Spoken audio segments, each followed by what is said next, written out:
kana zvopenengurwa nevanhu aiwa zvobuda pachena kuti vaNelson Chamisa pane zvavari kuplana. vaNelson Chamisa pasummit iri kunzi iri kuitwa muZimbabwe, apo pationa maheads of states vanenge vari munyika yeZimbabwe, apa panenge pachiitwa extraordinary summit. Zvimwe pachinzi Idi Mnangagwa ndopacha assume chairmanship.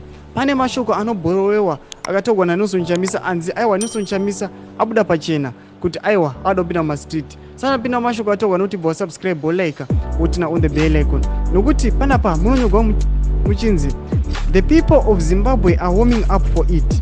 We are to borrow a few words from Zimbabwe main opposition leader Nelson Chamisa, referring to massive street protest against SADC's decision to sweep their SIOM report on Zimbabwe elections under their carpet before jumping into bed with the Zimbabwe disputed President Emmerson Mnangagwa and his ZANU-PF. Mashoko akapostwa naNelson Chamisa aiwa paFacebook yendo pake anyora mashoko kuti warming up for it, achiratidza kuti vanhu vangave vangazoita protest muna August. Aiwa muri weZimbabwe ameno zvinhu zvakarongwa. Aiwa tida kutozoona kuti vaNelson Chamisa semutungamiri wemain opposition, semutungamiri arida kuisa change munyika yeZimbabwe, achiramba maelections emuZimbabwe kuti aiwa maelections aya haaziriwo standard, haaziriwo chokwadi, kuti akarongei.